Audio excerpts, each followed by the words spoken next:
श्री गणेशाय नमः। ओम श्री सरस्वत्यै नमः। ओम श्री गुरुभ्यो नमः।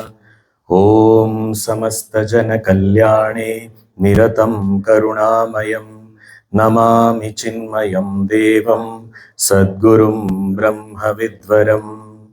ओम मूकं करोति वाचालं पंगुं लंघयते गिरिं यत्कृपातमहं वन्दे परमानन्दमाधवम्। ओम पार्थाय प्रतिबोधितां भगवता नारायणेन स्वयं व्यासेन ग्रथितां पुराणमुनिना मध्ये महाभारतम् अद्वैतामृतवर्षिणीं भगवतीम् अष्टादशाध्यायिनीम् अम्ब त्वामनुसन्दधामि भगवद्गीते भवद्वेषिणी।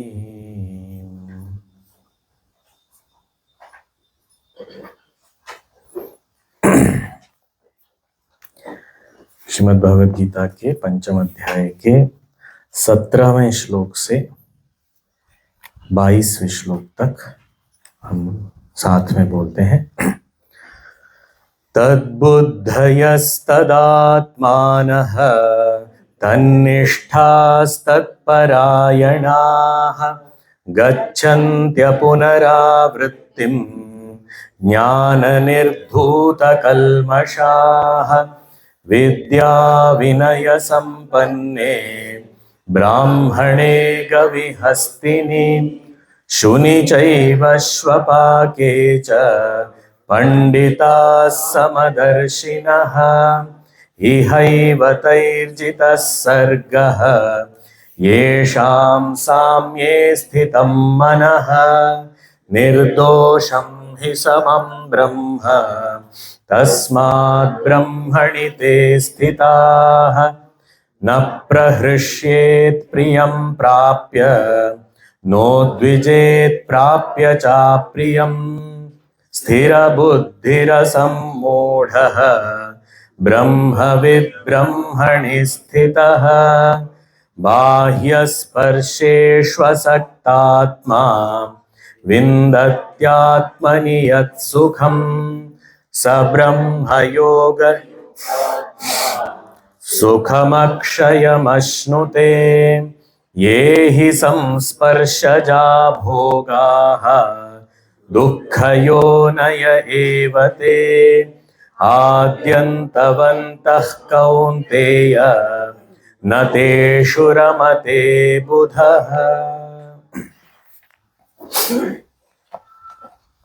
अर्जुन के प्रश्न के ज्ञान की प्राप्ति और इस मनुष्य जीवन की सार्थकता के लिए कर्म करते रहना चाहिए या कभी छोड़ भी देना चाहिए किसी स्टेज पे।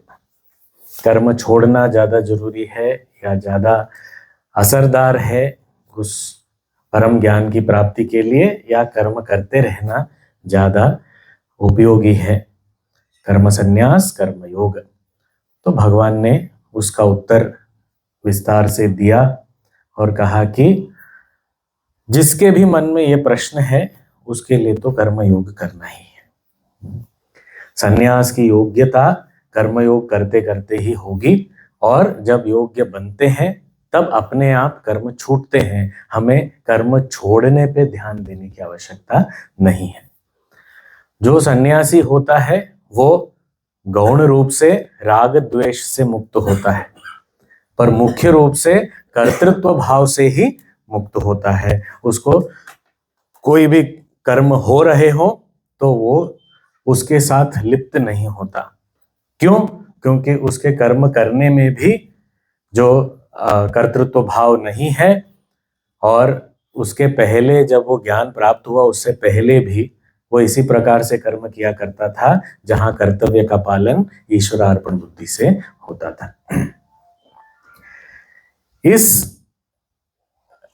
प्रकार कर्म करते हुए उस परम ज्ञान की प्राप्ति की तो वो ऐसा व्यक्ति कैसे इस दुनिया में जीता है उसकी दृष्टि कैसे होती है।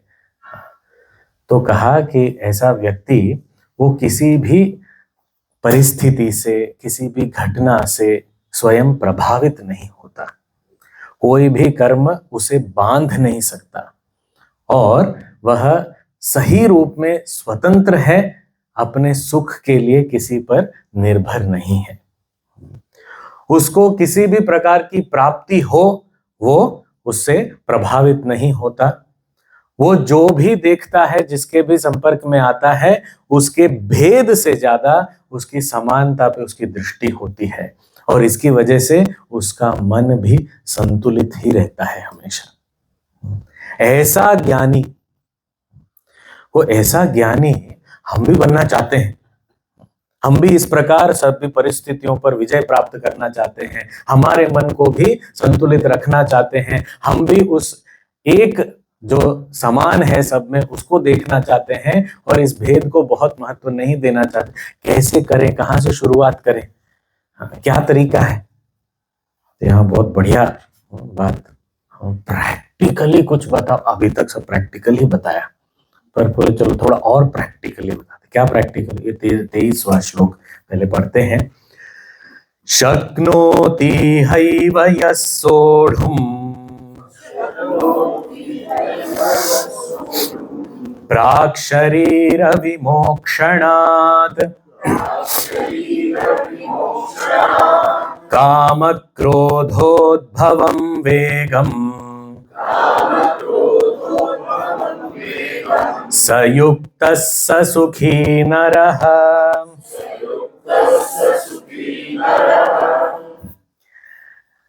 जो व्यक्ति इस प्रकार का है वही युक्त पुरुष है, वही योगी है, वही सुखी नरः, वही सही में सुखी है। कौन? जो यह इह एव सोढ़ुम शक्नोति, सोढ़ुम शक्नोति जो सहन कर सकता है। अच्छा, सहन कर सकता है। क्या सहन करता है? काम क्रोधोद्भवम वेगम, वेगम वेग, कोई आंधी तूफान है, उसकी गति, उसका वेग, उसको सहन कर सकता है, उसमें बह नहीं जाता। तो ऐसे उसके वेग को, किसके वेग को? काम क्रोध उद्भवम वेगम, ऐसा वेग जो पैदा हुआ है कामना से, क्रोध से। जैसे हम कहते बहुत तेज हवाएं चले, आंधी चले, तो कई बार कुछ पेड़ गिर जाते हैं, पर कुछ पेड़ फिर भी खड़े रहते हैं। हम क्या कहते हैं? ये पेड़ सहन नहीं कर पाए इसलिए गिर गए, और कुछ पेड़ डटे रहे। क्यों? क्योंकि वो सहन कर पाए। ऐसे ही ऐसे आंधी चले तो भी जो डटे रहते हैं, जो बह नहीं जाते, उड़ नहीं जाते, गिर नहीं जाते, ऐसे लोग। कौन सा वेग? काम क्रोध उद्भवम, यानी जब इच्छा होती है, हम सबका अनुभव है, वो वेग होता है, आवेग। इच्छा हो गई, शांति से बैठ नहीं पाते। मैं कब ये इच्छा पूरी करूं, कैसे करूं, रास्ता खोजूं। मुझे नहीं लगता ये तुम्हारी इच्छा कोई प्रैक्टिकल नहीं है। प्रैक्टिकल क्या नहीं है? रास्ता ढूंढना आना चाहिए। शांति से बैठ नहीं सकते, कुछ ना कुछ काम, कोई भी काम ना हो वो हमें बैठने नहीं देती। इच्छा यदि मन में है तो हम कुछ ना कुछ तो कर रहे होंगे, चाहे शारीरिक रूप से कुछ ना करें, मानसिक रूप से प्रवृत्ति चलती रहेगी। कैसे करूं, कैसे इसको पाऊं, कैसे इसकी इच्छा को पूर्ण करूं, कॉन्स्टेंटली चल रहा है। कोई भी इच्छा, अच्छी बुरी इसकी बात नहीं, कोई भी इच्छा हो। और दूसरे क्रोध। अब क्रोध का अर्थ केवल गुस्सा नहीं है, गुस्सा भी है पर केवल गुस्सा नहीं है। दूसरे अध्याय में भगवान ने कहा कि कामना आ जाए तो उसके बाद क्रोध पीछे पीछे चला आता है। और सामान्य रूप से उसकी समझ क्या है कि हम कोई इच्छा रखते हैं और उसके लिए कुछ प्रयास करते हैं उसे पाने की, पर वो मिलता नहीं है किसी कारणवश। तो जो हमारे और इच्छा पूर्ति के बीच में किसी भी प्रकार का विघ्न या व्यवधान आता है, उसके प्रति हमारा जो भाव होता है उसे क्रोध कहते हैं। हाँ, गुस्सा होता क्या है, मुझे कुछ चाहिए और कोई कारण से वो जो चाहिए वो नहीं मिला, तो जो मनस्थिति होती है उसको गुस्सा कहते हैं। गुस्सा आ गया, अरे कैसे तुम रोक सकते हो। जैसे कई बार हम कहीं कुछ खरीदने जाते हैं, होते ये अच्छा है और वो दुकानदार के एक ही पीस बचा है, लेना हो अभी बोलो, और मैं देख के फिर उसका फोटो निकाल के फिर भेजता हूँ, 2-4 लोगों से पूछ लूँ ये खरीदूं मैं, आपको क्या लगता है, ये अच्छा है, इसका ये कलर अच्छा है, ये डिजाइन अच्छा है, ये ऐसा है, वो सब पूछताछ करता हूँ। फोन पे लगा हुआ हूँ, ये फोटो भेजा है, जरा देखो, देख के जरा बताओ क्या करना चाहिए।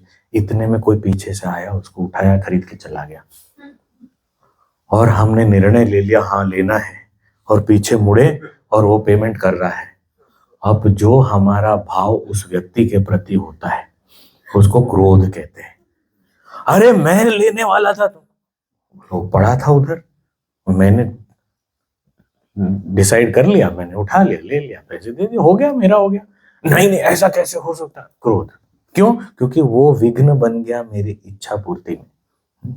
उसका कोई दोष नहीं था, वो रोकना नहीं चाह रहा था, पर मेरी इच्छा पूर्ति में वो उसको मैं विघ्न के रूप में देख रहा हूं, इसीलिए मुझे गुस्सा आ गया। कभी कभी वो खरीदने वाले पे गुस्सा नहीं आता, वो बेचने वाले पे गुस्सा आता। मैंने बोला था ना भैया रखना, क्यों नहीं, उसका डर और उसका गुस्सा। इस प्रकार ये एक समझ है क्रोध की। और दूसरी समझ जो क्रोध की है कि जैसे ही कामना आ जाती है तो क्रोध का अर्थ है अशांति, एजिटेशन। ये तो उसी मिनट शुरू हो जाता है, इच्छा आई नहीं कि मेरी शांति गई, एजिटेटेड। चाहे वो इच्छा पूरी होती दिखे या ना दिखे, कुछ भी हो जाए, मैं शांत नहीं हूं। और यदि कोई पूरी इच्छा पूरी भी हो जाए तो ऐसी मनस्थिति में क्या होगा, अब मिल तो गई है, कहीं छिन ना जाए, कहीं छूट ना जाए, ये डर होगा, वो भी अशांति है। या तो मुझे और चाहिए, जो मिल गया और चाहिए, लोभ आ गया, वो भी अशांति है। तो चाहे वो इच्छा पूर्ति हो ना हो, हाँ, सभी में कामना के पीछे पीछे क्रोध, एजिटेशन, अशांति आती रहती है। और उससे जो वेग उत्पन्न होता है, हाँ, जब हम उसको गुस्से के अर्थ में देखते हैं तो हमें पता है कि ये गुस्सा जो है वो कई बार कितने गलत काम करा देता है। कभी हम हाथ भी उठा देते हैं, कभी कुछ बोल देते हैं ऐसे कटु वचन, और फिर बाद में जीवन भर सॉरी सॉरी बोलते रहते हैं। I didn't mean it, you know, I was very angry, ओ मेरा मन में कुछ निकल गया मेरे मुंह से, और निकल गया मेरे मुंह से, क्या उल्टी थी क्या, निकल गया मुंह से, तुमने बोला कॉन्शियसली यू स्पोक, हाँ but then I did not mean it, you know, don't take it to your heart, अब I already have taken, now what to do. वो बोलते रहो सॉरी, कुछ फर्क नहीं पड़ने वाला। क्यों? गलती हो गई, अब गुस्से में आके कुछ भी कर दिया।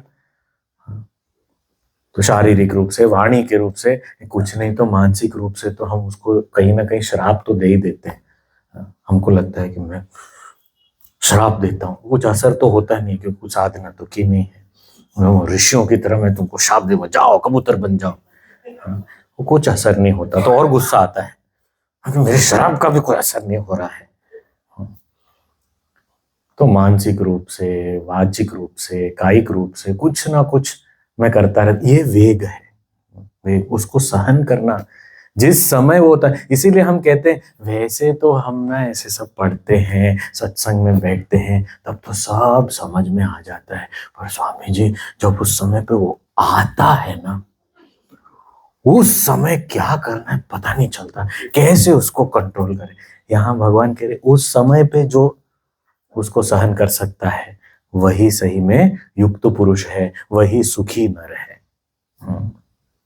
अब कैसे करें, किस प्रकार करें, प्रैक्टिकल क्या है उसका एप्लीकेशन, भगवान कह रही है इसी में कुछ कुछ हमको संकेत मिलते हैं कैसे करें। ये कहा शक्नोति इह एव, यहीं पर, अभी, ऐसा नहीं कि बाद में, अभी इसी क्षण अभी का अर्थ क्या है कि जब वो परिस्थिति है, जब वो मनस्थिति है, जब वो वेग है, जब मेरा मन इतना एजिटेटेड है, उस समय पे मैं जब उसको सहन कर सकता हूं, उसको विथस्टैंड कर सकता हूं, उसके जो वेग को मैं रोक के खड़ा रह सकता हूं, डटा रह सकता हूं, वो कैसे संभव है? क्योंकि यह एव यानी ये जो वेग उत्पन्न होता है, ये जो उसका हमला होता है, ये काम क्रोध इत्यादि का, वो बहुत लंबे समय तक नहीं चलता, वो कुछ क्षणों तक रहता है। उन क्षणों पर मैंने काबू पा लिया तो उसको जीत लिया मैंने। उन क्षणों में, those moments of desire, lust, passion या एंगर, रॉथ, उन क्षणों पे मैंने विजय प्राप्त कर ली, आई एम गुड। और हमने कई बार ये अनुभव भी किया होगा कि कुछ इच्छा हुई, अब इच्छा पूर्ति का कोई रास्ता दिखा नहीं, तो बोले चलो कल ये इच्छा पूरी करेंगे।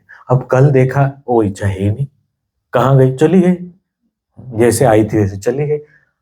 It is just a matter of moments. कुछ क्षणों तक हम उसको सहन कर लें, बस वो चला आता है।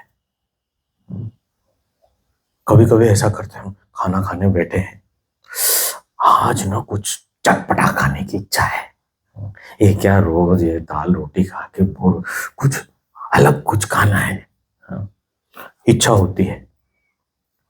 जब हम एक्चुअली इसको ये प्रयोग करेंगे तो पता चलेगा। जब ऐसी इच्छा होती है ना, तो तुरंत हमारे मन में कल्पनाएं शुरू हो जाती हैं कि हम कैसे इस इच्छा को पूरी करें। हाँ, इसीलिए हम वो छूटता नहीं है, पर हम क्या करें? अच्छा, हाँ हाँ अच्छी बात है, let me think about it after finishing my dinner. भोजन करके फिर सोचते हैं। तो अब जब हम उसको नोट कर लिया कि हाँ नोटेड, मन तुम्हारी ओर से एप्लीकेशन आया है कि कुछ चटपटा खाना है, हमने स्वीकार कर लिया है, हमको मिल गई आपकी चिट्ठी, हम जल्द ही इसका उत्तर देंगे आपको, थोड़ी देर प्रतीक्षा करो। 10 मिनट में आप फिर सोचो क्या खाना है? बोले है तो सही, दाल रोटी इतनी अच्छी है, खाओ ना, और क्या खाना? जाना है बाहर कहीं जाके खाना है? नहीं नहीं छोड़ो, ये अच्छा है, ये अच्छा है, गया। वो कुछ क्षणों में वो व्यतीत कर सकता है, और यदि उसको हमने थोड़ा सा फ्यूल दिया, थोड़े उसको ईंधन दे दे के उस अग्नि को बढ़ाया, गया फिर। उसके बाद शंकराचार्य जी दृष्टांत देते हैं, जैसे वो सीढ़ियों पे वो रबर बॉल जैसे गिरता है ना, वो पहले तो एक, फिर दूसरे 2, 3, और ऐसे बड़े बड़े टप्पे खा के सीधे नीचे। फिर नीचे आके हमारा पतन इस तरह से होता है। फिर वो जानवर से भी बदतर हमारा बर्ताव हो जाता है। खाना है, खाना है, खाना है, अरे क्या खाना है? इतना खा के बैठते हो, और क्या खाना है? कुछ। वो क्षण भर के लिए होता है। क्रोध भी ऐसा ही है, चाहे वो अशांति के अर्थ में हो, चाहे वो गुस्से के अर्थ में हो, वो क्रोध भी जब आता है तब भी कुछ क्षणों की बात होती है। उतने समय में थोड़ा सा अगर हम सहन कर ले उसको, कुछ समय बाद अपने आप ठंडा हो जाता है। और सबसे बेस्ट तो थोड़ी देर में हम थक जाते हैं, अभी क्या गुस्सा, क्या चिल्लाना, छोड़ो, हो गया। अभी ऐसा सब सुन के हम कहें, पर यदि हमारा कर्तव्य है कि उसको ठीक करना है, उसको सही रास्ते पे, तो क्या हमको चिल्लाना नहीं चाहिए? चिल्लाना और गुस्सा होना, वो दोनों में अंतर है। दूसरे शब्दों में, गुस्सा दिखाना और गुस्सा होना, ये दोनों में बहुत अंतर है। हमारे गुरुजन, ऋषि मुनि, ये सब भी गुस्सा होते थे, तो गुस्सा करते थे। वो करते थे मतलब क्या? उनको करना पड़ता था, अंदर से होते नहीं थे। हम अंदर से हो जाते हैं। वो सब गुरुजन भी वो दिखाते थे, क्यों? हमारे जैसे लोगों के लिए जरूरी है। इसीलिए गुरु की अनेक प्रकार की व्याख्याएं हैं। गुरु की व्याख्याएं, बोले गु शब्द का अर्थ है अंधकार, अज्ञान का अंधकार, और रू शब्द का अर्थ है ज्ञान का प्रकाश। तो गुरु यानी जो अज्ञान के अंधकार को ज्ञान के प्रकाश से दूर करे। ये सब बहुत सारी व्याख्याएं, पर एक बहुत प्रैक्टिकल हमारे जैसे शिष्यों के लिए गुरु की व्याख्या क्या है? बोले जो गुर्राते हैं वो गुरु है। इसीलिए क्यों हमारे जैसे शिष्यों के लिए ऐसे ही चाहिए, ओके, करते हैं, करेंगे, आपकी बात मानेंगे। तो ऐसे तो वो अंदर से गुस्सा नहीं करते, वो होते नहीं अंदर से गुस्सा, वो तो बाहर से हमें, हमारी मदद करने के लिए, हमें मार्गदर्शन दिखाने, उसके लिए वो कभी दिखा देते हैं। तो इस प्रकार से धर्म पालन के लिए, कर्तव्य की पूर्ति के लिए हमें यदि गुस्सा दिखाना पड़े वो और बात होती है, पर अंदर से क्यों गुस्सा होना? वो तो कुछ क्षणों के लिए जो गुस्सा आता है उसको हम यदि सहन कर सकें, सयुक्त। ये दूसरी बात, प्राक शरीर विमोक्षणात्। प्राक शरीर विमोक्षणात् का अर्थ है ये शरीर छोड़ने तक जो, या ये शरीर छोड़ने से पहले जो ऐसे इस वेग को सहन कर सकता है। तो ये कोई बोलने की बात है? शरीर छोड़ने से पहले, तो छोड़ने के बाद वो गुस्सा भी करे तो हमको कहाँ दिखने वाला है? हाँ? और किसी को कुछ असर क्या होने वाला? ये बोलने की क्या जरूरत है? ये छोड़ने से पहले, यानी ये शरीर छूटे तब तक सतर्क रहना है, क्योंकि ये वेग कभी भी उत्पन्न हो सकता है किसी भी स्टेज पे। हम ये नहीं कह सकते हो गया, एक बार मैंने काम क्रोध को जीत लिया बस हमेशा के लिए जीत, ऐसा नहीं होता है। वो बाद में फिर से वो हमको फिर आके वो चुनौती देता है। इसीलिए हमें हमेशा सतर्क रहना पड़ेगा, जागरूकता बहुत आवश्यक है। तो प्राक शरीर विमोक्षणात् यानी क्या? जब तक ये शरीर का पतन नहीं हो जाता, जब तक मृत्यु पर्यंत हमें सतर्क रहना है। और जो इस प्रकार से जीता है वही सुखी है, उसी को युक्त पुरुष कहा जा सकता है। सयुक्तः स सुखी नरः। और कुछ संत लोग इसमें थोड़ा सा इसको और अच्छे तरीके से हमारे लिए समझाते हैं। और क्या? तो असल में ये इसको समझना चाहिए, सयुक्तः स सुखी स नरः। मतलब ऐसा जो इस काम क्रोध को सहन कर सकता है वही नर कहलाने के भी योग्य है। हाँ, स एव नरः, वही मनुष्य कहलाने की योग्य है। नहीं तो काम क्रोध के अनुसार चलना वो तो जानवर भी करते हैं। तो जो ऐसा कहता है वो मनुष्य की डिग्निटी वही है। हम कहते हैं हम पूरे सृष्टि में सबसे ऊंचे हैं, ऊंचे हैं तो वैसे जीना भी पड़ेगा। वो जिम्मेदारी भी है कि ये सारी चीजें क्या मैं आजीवन, हम उन क्षणों में क्या मैं उस पर विजय पा सकता हूं, क्या मैं उसको जीत सकता हूं।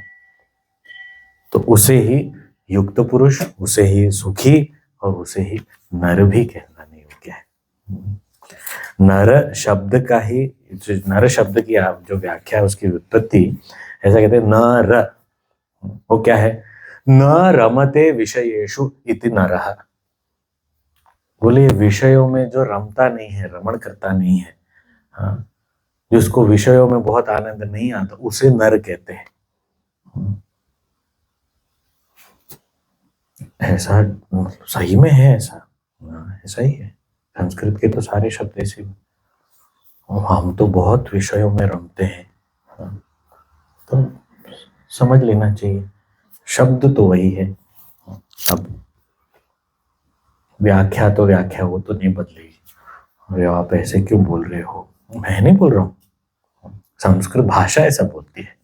नर शब्द ही है ना, न रमते विषयेषु। तो ऐसा व्यक्ति, उसी को सही में वो मनुष्य होने का जो पद है, वो पद उसको तभी उसका मनुष्य होना सार्थक होता है जब ये इन वेगों को सहन कर सके। महत्वपूर्ण चीज बताई। अच्छा, तो ये काम क्रोध से किसी प्रकार प्रभावित नहीं होना, तो फिर कभी कभी देखो, अब इच्छा के बिना जिएंगे कैसे? प्रैक्टिकली तो आप बताओ। अब इच्छा होती है इसीलिए तो एक जीने का उमंग है, कुछ लक्ष्य होता है, उसके प्रति तो हम आगे बढ़ सकते हैं, जीवन में प्रगति होती है, उन्नति होती है, ये सब इच्छा से ही तो होती है। हम कुछ पैसे भी कमाते हैं इच्छा से ही, तो स्वस्थ रहते हैं इच्छा से ही, तो कोई काम करते हैं इच्छा की वजह से। इच्छा ही नहीं होगी तो फिर क्या करेंगे? तो यहां बताया कि इच्छा नहीं होगी तो भी सुखी हो सकते हैं। अच्छा, ऐसा संभव है? हाँ, तो कैसे हो सकते हैं? यहाँ बता रहे हैं 24वें श्लोक में, योऽन्तः सुखोऽन्तरारामः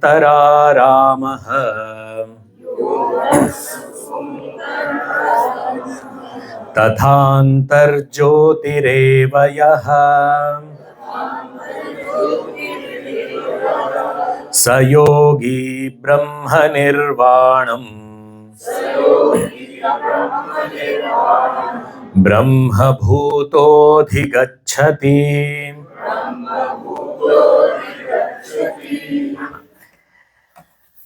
ऐसा व्यक्ति जो यह अंतः सुखः, वो भी सुखी होता है। कैसे सुखी है?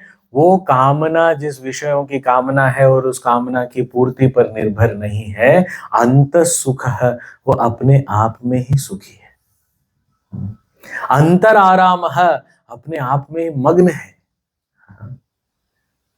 जैसे दृष्टांत के तौर पर एक छोटा नवजात शिशु या कुछ महीनों का जो शिशु होता है, वो शिशु को हम सबने देखा होगा कि उसको क्या कोई बाहर से कोई इतने सारे खिलौने ला के दिखाने की जरूरत है? वो पड़ा हुआ है, वो तो खुद करवट भी नहीं ले सकता, ऐसे ही पड़ा हुआ है, जहां छोड़ा वहां। पर वहां भी उसके रेंज में, क्योंकि वो साइड में भी इतना नहीं देख सकता, हम दूर तो देख ही नहीं सकते, वो ऊपर ही उसका एक रेंज है। उस रेंज के अंदर कुछ भी दिख जाए, उसके लिए वो मनोरंजन काफी है। वो पंखा घूम रहा है, उसको देख के हंसना, अरे मजा आ रहा है। कभी कभी उसको कुछ दिखता नहीं है, कपड़ा लटक रहा है, वो हवा में हिल रहा है, उससे खुश हो रहा है। कभी कभी उसकी भी जरूरत नहीं होती। वो कभी कभी बच्चों को देखते हैं, अपना ही हाथ, हाथ को देख के हाथ के साथ खेलते हैं।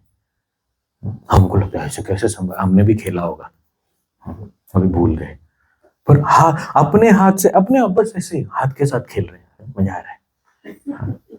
इसमें क्या मजा आ रहा है? वो बड़े हो गए इसलिए प्रॉब्लम है, मजा सब चला गया हमारा। नहीं तो हमको खाली हाथ से मजा आता था, अभी भरा हुआ तो भी मजा नहीं आता है। या तो दूर दूर वो चंदा मामा के साथ छुपा छुपी खेलता है बच्चा, मैं छुप जाता हूँ, अपना खुद का गेम बना खेल रहे आराम से। उसको वो किसी पे भी निर्भर नहीं है खुश होने के लिए। वो सिर्फ रोता है, या तो उसको भूख लगी होगी, या तो किसी प्रकार का दर्द कहीं होगा, कोई पीड़ा, बस ये दो ही कारण। ये दोनों अगर संभल गए, बाकी उसको कोई दुख ही नहीं है। उसको क्या फर्क पड़ता है कौन अमेरिका का प्रेसिडेंट बना है या कौन हम इंडिया का प्रधान, उसको क्या फर्क पड़ता है कि कितना भाव बढ़ गया है और क्या स्टॉक मार्केट की क्या, उसको क्या फर्क पड़ता है कि किसी को नौकरी मिली, किसी की नौकरी छूट गई, उसको क्या फर्क? आराम, अंत सुख है, अंतर आराम है। वो तो ना बहुत ऐसे अज्ञानी है, वो कुछ जानता नहीं है, इसीलिए ऐसा सुखी है। वो बच्चे के दृष्टांत में तो हम बोलेंगे तो बिल्कुल उसको कुछ पता नहीं है, इसीलिए वैसे ही सुखी लगता है। वो असल में वो जैसे जैसे सब जानने लगता है, वो दुखी होने लगता है, इसीलिए उसको कुछ कोई जानकारी नहीं है, उसको कोई ज्ञान नहीं है। नहीं नहीं, ऐसा नहीं है, अंतर ज्योति ही, वो उसको और कोई ज्ञान का भी स्रोत नहीं चाहिए, वो सब कुछ जानता है अंदर ही। उसने अपने आप को पहचान लिया, तो इसीलिए सबको जान लिया उसने, अंतर ज्योति। तो उसको ना किसी को जानने की आवश्यकता है। हमारी देखिए सुख किस पर निर्भर करता है, या तो हमें कुछ चीज चाहिए होती है, पाना होता है, वो पा लें तो सुखी होते हैं। जो चीज है हमारे पास वो सुरक्षित रहे तो हम सुखी होते हैं। या तो कोई चीज हम जानते नहीं है और वो जानकारी मिल जाए तो सुख मिलता है। कल क्या हुआ था वहां पर, मैंने सुना कि वो पार्टी में बहुत मजा है, क्या हुआ क्या हुआ, किसने क्या बोला? पार्टी तो फिर भी सही जीवन में हो रहा है, वो सीरियल में क्या हुआ था कल, मैंने मिस कर दिया कल का सीरियल। वो रिपीट में देख लो, अरे रिपीट में वो मजा नहीं आता है, वो मजा वही दिखाते हैं वापस, वो मजा क्या नहीं आता है। पता क्या क्या हुआ क्या हुआ क्या? किसी ने कुछ समय पहले एक वीडियो भेजा था, बहुत ही मजेदार था। एक माँ है, थोड़ी सी वृद्ध है। हाँ, वो लेटी हुई है। उनका बेटा है, कुछ 40-50 साल का होगा बेटा। तो बेटा घर से कहीं काम के लिए निकल रहा होता है, तो माँ बुलाती है, बेटा बेटा। बोले हाँ क्या हुआ, क्यों लेटी हुई हो अभी?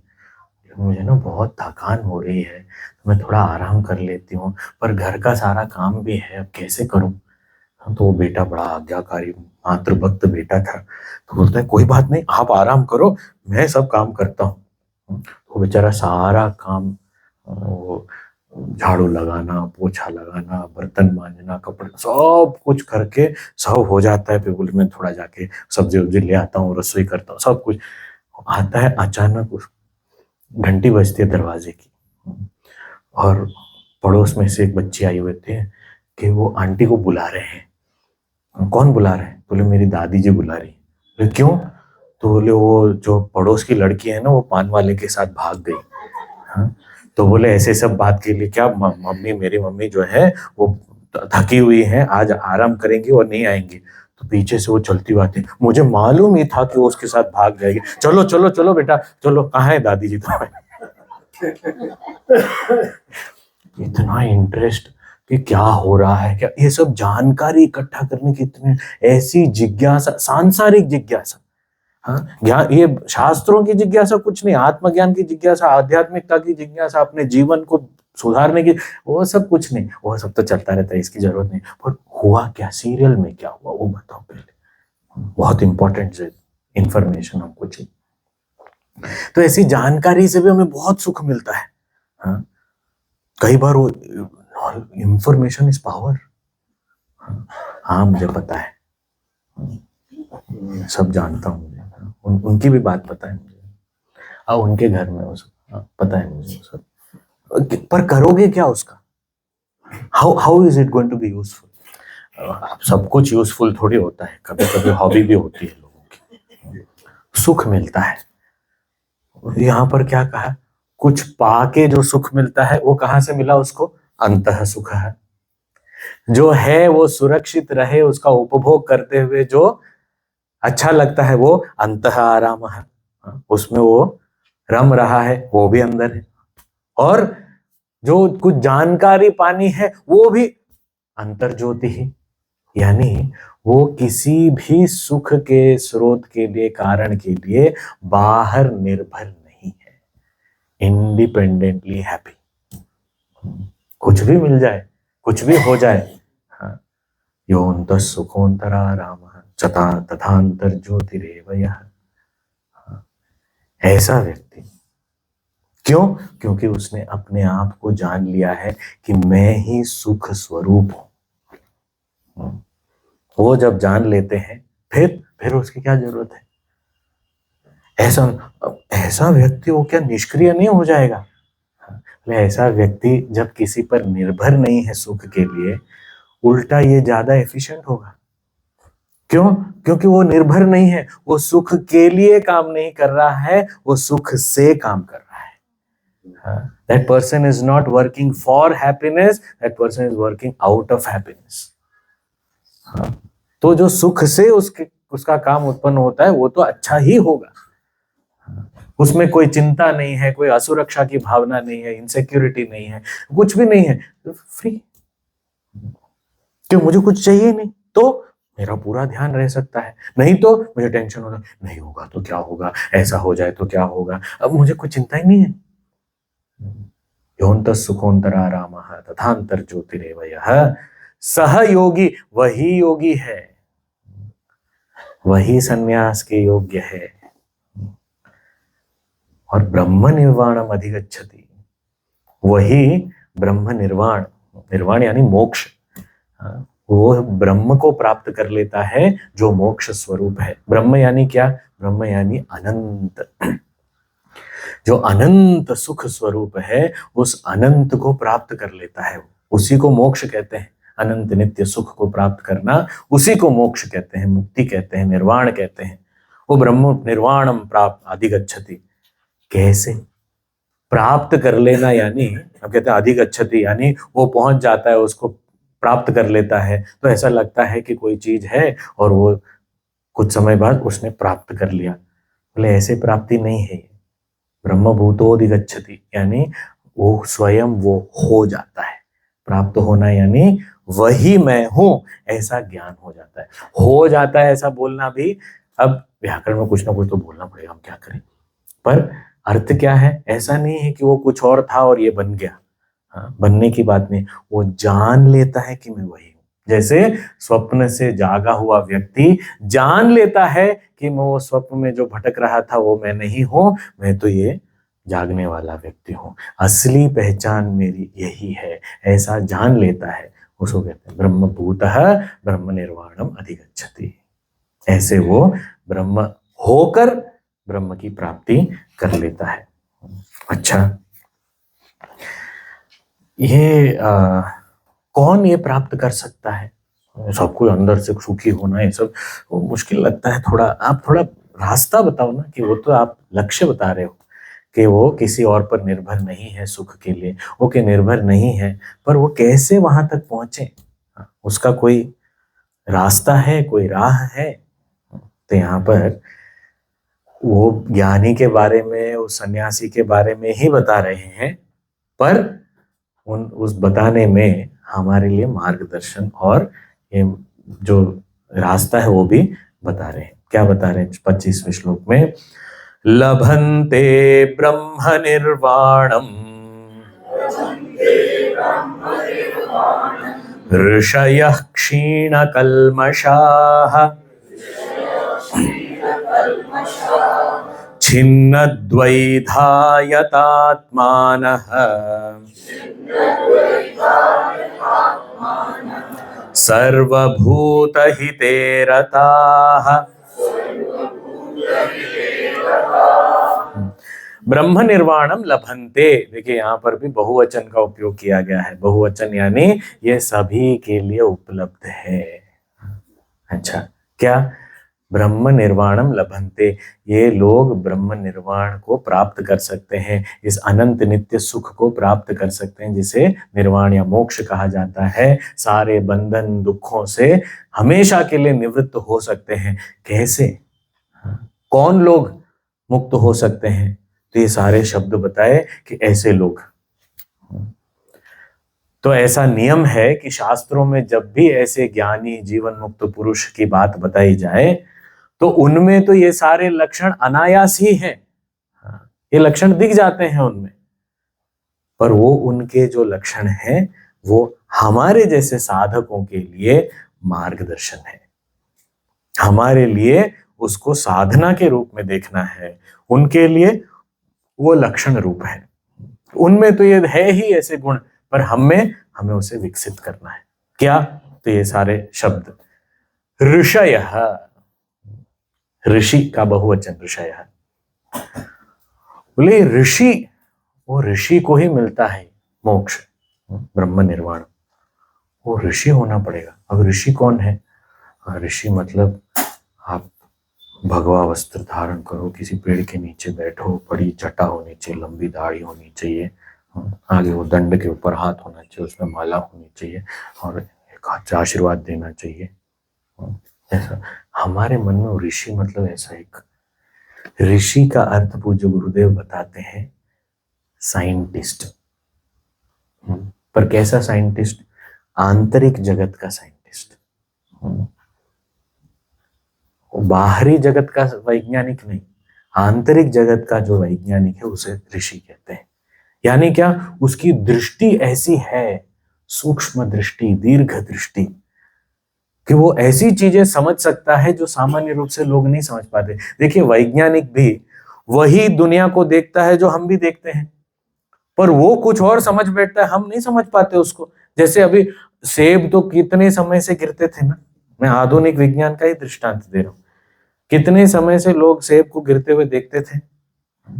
किसी के दिमाग में आया गुरुत्वाकर्षण शक्ति के बारे में?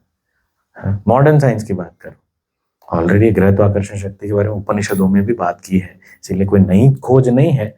पर फिर भी मॉडर्न साइंस में तो पहली बार न्यूटन के ऊपर जब सेब गिरा तो वो गुरुत्वाकर्षण, क्या दृष्टि, वो विचार, उसकी दृष्टि, वो सूक्ष्मता, वो पूरे प्रकृति के बारे में जो जो चिंतन है, वो चिंतन करने वाले उसी को ऋषि कहते हैं। वो बाह्य जगत के बारे में जो करते हैं वो एक प्रकार के हैं, पर जो आंतरिक जगत के बारे में करते हैं, अपने मन के बारे में, मन के भी पीछे जो चेतना है उसके बारे में, वो उसका चिंतन जो लोग करते हैं, ऋषि। कहने का अर्थ क्या है कि हमारी दृष्टि भी यदि सूक्ष्म हो, व्यापक हो, हाँ, हम भी गहरी सोच रखें, हम भी सही प्रकार से विचार करें, हाँ, तो उसी को ऋषि कहते हैं, ऋषय है। अच्छा, ये तो विचार की बात हो गई, पर कहते हैं क्षीण कल्मषाः। कल्मषाः पहले भी ये शब्द आ चुका है। कल्मष यानी सारे दोष, दूषण, पाप इत्यादि दूषण जो है, उन सब से मुक्त हो जाना। तो उन सब से मुक्त कैसे हो सकते हैं? तो ऐसा कहते हैं हमारे कर्तव्यों का पालन करने से, जो सही है वही करने से, यानी धर्म का पालन करने से अपने आप दोषों से मुक्त ही रहते हैं। क्षीण कल्मषाः,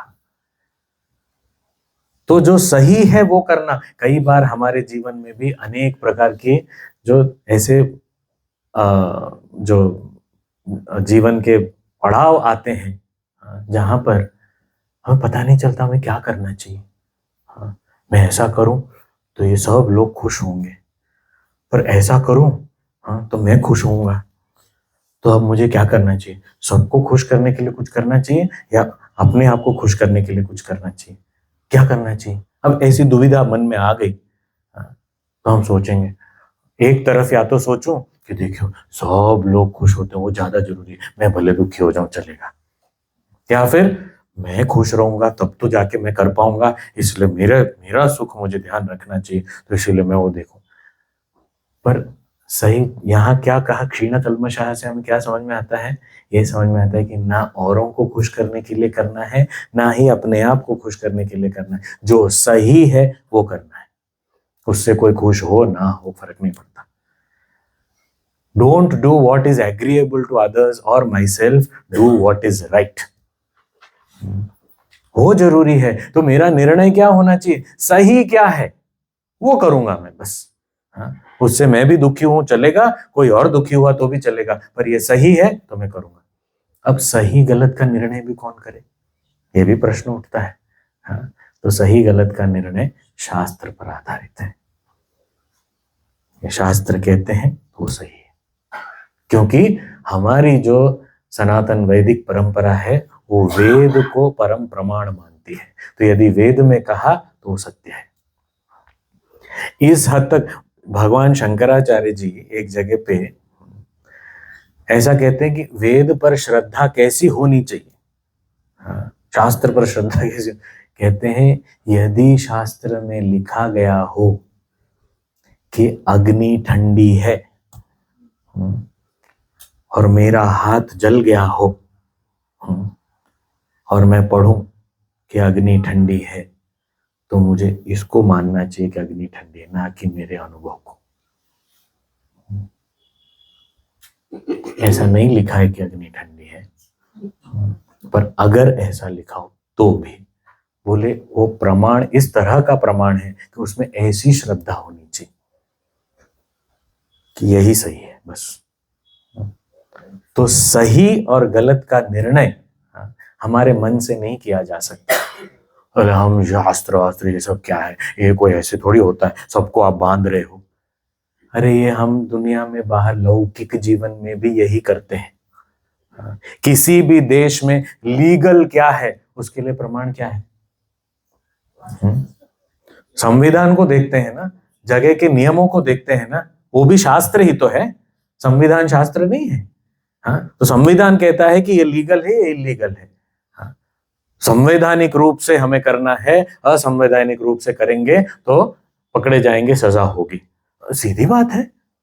तो उसमें भी सही गलत, वहां पर भी वो सही गलत का निर्णय किस पर आधारित है? शास्त्र पर ही आधारित है। तो चाहे वो राष्ट्र की बात हो, चाहे वो आध्यात्म की बात हो, शास्त्र ही प्रमाण है। और उसके आधार पर जब मैंने निर्णय किया ये सही है, उस सही को करना वही है क्षीण कल्मषाः। ऐसे यदि मेरे निर्णय हो, ना कि कौन उससे खुश होता है या किसको अच्छा लगता है, इस पर मेरे निर्णय आधारित ना हो, तो ऐसा व्यक्ति ही छूटता है। फिर कहा छिन्न द्वैधा। द्वैधा यानी दुविधाएं, हमारे अंदर जो कई प्रकार की शंकाएं हैं, ये सब शंकाएं जिसकी दूर हो जाते हैं। अब शंकाएं कैसे दूर होती हैं? शंकाएं दूर करने का तरीका है विचार मनन। कि मैंने कुछ पढ़ा, मैंने कुछ जाना, कुछ सुना कहीं पर, अब मन में उसके प्रति कुछ शंका है या फिर उस विषय में कोई प्रश्न उठते हैं। अब वो प्रश्नों का समाधान कैसे होगा? चाहे जितना भी पढ़ लूं मैं, 50 किताबें पढ़ लूं, पर वो समाधान तब होगा जब मैं उस पर स्वतंत्र रूप से विचार कर पाऊं। तो ये स्वतंत्र विचारक जो है वो है छिन्नद्वैधा, मननशील जो होता है, उसे ही मुनि भी कहते हैं। तो जो दीर्घदर्शी है वो ऋषि है, मननशील है वो मुनि है। तो उसको छिन्नद्वैधा से यहां पर कहा। यतात्मान, यतात्मान यानी संयतात्मान, अपने आप को यानी अपने मन और इंद्रियों को जिसने वश में कर लिया है उसी को यह मिलता है। यदि हम अपने मन को ही ना नहीं कह सकते, तो ये काम क्रोध के वेग को कहां से ना बोलेंगे? अपनी इंद्रियों को ही मना नहीं कर सकते कि भाई अभी मत जाओ, इधर चुप हो जाओ, यदि उतना भी नहीं हो पाता तो ऐसी इच्छाएं उठेंगी, क्रोध होगा, तो उसको कैसे सहन करेंगे? किसी भी प्रकार की किसी भी क्षेत्र में सांसारिक रूप से भी सफलता कैसे मिलेगी यदि मैं अपने ही मन को ना नहीं कह सकता? इसीलिए असली स्वतंत्रता वो है जहां पर मैं अपने ही मन को मना कर पाऊं। इसीलिए पूज्य गुरुदेव ने बहुत सुंदर व्याख्या दी है। What is freedom? स्वतंत्रता क्या है? Not to do what you feel like doing is freedom. Not doing what you feel like. सांसारिक व्याख्या क्या है? मन में आए ऐसा करो, वो स्वतंत्रता है। पर आध्यात्मिक व्याख्या क्या है? अपने मन को मना कर सको, वही असली स्वतंत्रता है। छिन्नद्वैधा यतात्मान। और बहुत महत्वपूर्ण चीज, ये सब तो आंतरिक बातें हो गई, विचार करना, दीर्घ दृष्टि रखना, अपने जो शंकाएं हैं उसकी निवृत्ति करना, कुछ निर्णय लेना, ये सब तो एक बात होगी, ये तो आंतरिक बातें हैं। पर बाहरी अभिव्यक्ति कैसे होनी चाहिए? कौन है जो सही में मोक्ष का अधिकारी है? कौन है जो सुखी हो सकता है? सुखी होने का रहस्य, ये सारे शब्दों के साथ साथ ये भी कहा सर्वभूत हिते रताः। जो व्यक्ति लोक कल्याण में लगा हुआ है, लोक हित में लगा हुआ है, सर्वभूत हित वही उसका चिंतन है, उसी के लिए समर्पित है, उसी में वो खुशी लेता है। सर्वभूत हिते रताः, कि इससे अधिक से अधिक लोगों को कैसे लाभ हो, उसका चिंतन इस प्रकार का हो रहा है। लोगों की मदद करना, सेवा करना। अब देखिए ये अलाइनमेंट देखिए, भगवान कहीं अपने जो बात बता रहे हैं उसमें से कहीं इधर उधर नहीं हिल रहे हैं। भगवान ने क्या कहा? कर्म संन्यास नहीं, कर्मयोग करो, हो जाएगा जब होना है तब। यहां पर भी क्या कहा? सर्वभूत हिते रताः, करो सेवा, काम करो, कर्मयोग करो, सेवा करो। क्या होगा उससे? मोक्ष की प्राप्ति भी हो जाएगी। यत् स्थानम प्राप्यते, यत् सांख्यै प्राप्यते स्थानम तद योगैरपि गम्यते, शुरुआत में कहा था। तो वही यहां भी वही बात को वो एक कड़ी पकड़ के बैठे हुए भगवान, कहीं इधर उधर विचलित नहीं हो रहे। उसको हम समझ जाए, वो अलाइनमेंट हमारा भी मन का हो जाए।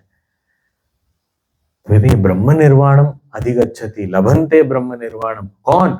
सर्वभूत हिते रताः, जो हमेशा सभी के सेवा में मेहनत कर रहा है, काम कर रहा है, बाहर दिखे ऐसा। नहीं तो नहीं, मैं सबकी सेवा करने का एक उसकी इच्छा लेके बैठा हुआ हूं, सबका कल्याण हो ऐसी प्रार्थना करता हूं। ये हमको नहीं चाहिए। काम करो, भगवान ने स्पष्ट कहा सर्वभूत हिते रतः, काम करो उसी से। क्योंकि हम कोई भी चीज केवल वैचारिक स्तर पर कर भी लें तो भी हमें पूर्णता महसूस नहीं होती। क्योंकि हमारा आज तादाद में शरीर के साथ है, इसीलिए शरीर को भी इन्वॉल्व होना पड़ेगा, तभी हमारी प्रवृत्ति होगी, तभी हमारी प्रगति भी होगी। Intentions alone do not lead us to results, action is required. I have good intentions, thank you, but show it in action. हम चाहते हैं, करना चाहते हैं। स्वामी जी आप आइए ना, आप कब आ रहे हो गुड़गांव, आओ ना, आके आप नेक्स्ट यज्ञ कब होने वाला है, पर आप आओगे सुनने के लिए? इच्छा तो है, पर तब की हम अभी से कैसे बता सकते हैं। पर इस बार भी अब क्या करें, इच्छा तो थी मेरी आने की, पर अगली बार आप कब आ रहे हो, आप डेट दे दो अभी से, अभी मुझे आप डेट दे दो। हम नहीं आएंगे, पर आप तो आने का कार्यक्रम बनाओ। हम लोग नहीं आएंगे, हम पूछेंगे अच्छा ये YouTube पे कब आने वाला है। क्यों? हम लेटे लेटे थोड़ा सुन लेना, बीच बीच में जागेंगे तब थोड़ा एक दो शब्द कान में पड़ जाए तो अच्छा रहेगा। तो इच्छा है, इच्छा से कुछ पूरा नहीं होता। इसीलिए यहाँ का सर्वभूत हिते रतः है, यानी मेहनत करो। इसीलिए शुरुआत से भगवान क्या कह रहे हैं, तयोस्तु कर्म संन्यासात् कर्म योगो विशिष्यते। Express your intentions, display it. तभी, because it is not for Bhagwan को कुछ नहीं चाहिए, और ये समाज भी हमारी सेवा के बिना रह लेगा, क्योंकि वो तो सब ऑटो पायलट पे चल ही रहा है। भगवान की व्यवस्था अच्छी है, हम पर कोई निर्भर नहीं है, पर ये करना हमारे लिए आवश्यक है। क्यों? क्योंकि हमें ही आज हमारा तादाद में यदि शरीर के साथ है तो शरीर को अपनी साधना में इंक्लूड करना वो अनिवार्य है, ताकि मुझे वो कंप्लीट फील हो कि चलो मैं एफर्ट डाल रहा हूं इस दिशा में, तब मेरी प्रगति होगी।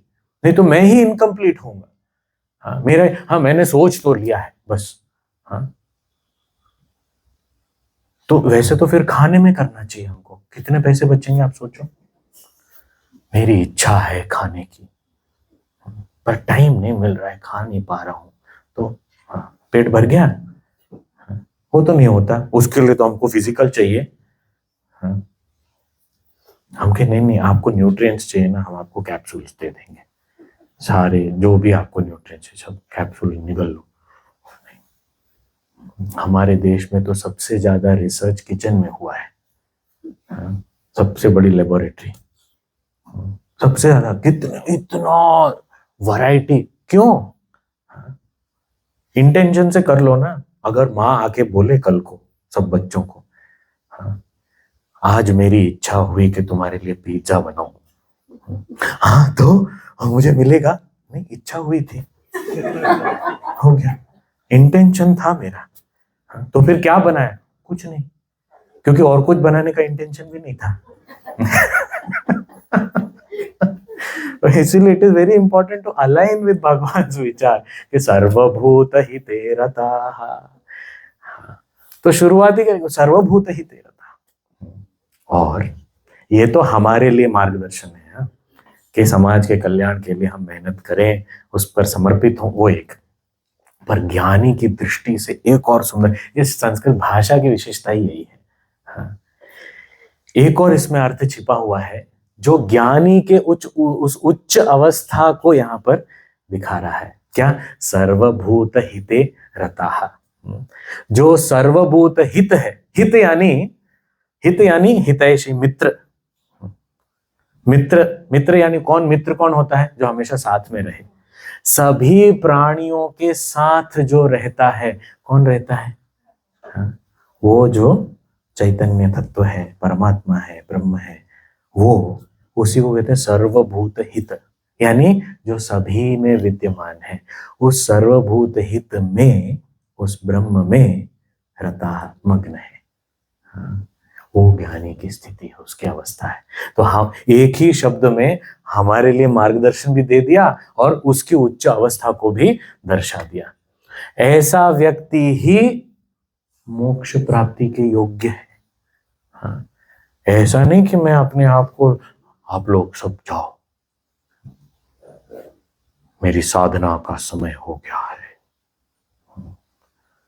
मैं किसी से नहीं मिलूंगा, किसी को नहीं देखूंगा, कहीं नहीं जाऊंगा। तो कहीं नहीं जाओगे तो फिर डाइनिंग हॉल भी नहीं, वहां तो जाना पड़ेगा, क्या करें। खाना तो चाहिए 3 टाइम, पर साधना करनी, कोई प्रवृत्ति में नहीं जुड़ो। नहीं, हम सब सेवा करने जा रहे हैं, हम थोड़ा सा ना लोगों की सेवा करें। वो आपका काम है, आप लोग जाओ, मैं तो सेवा, मैं तो साधना कर रहा हूँ। वो कौन सी दूसरी साधना है? निकलो बाहर, काम करो, हाथ में झाड़ू उठाओ और लगाओ। क्योंकि हम जब झाड़ू भी लगाते हैं तो उससे वो फर्श साफ हो ना हो, पर हमारा मन साफ जरूर होता है उससे। उसका वो रास्ता दिखा रहे हैं भगवान हमको कि यही रास्ता है, मुक्ति का रास्ता कर्म के द्वारा ही होता है, कर्म योग के द्वारा ही होता है। इसीलिए सर्वभूत हिते रता।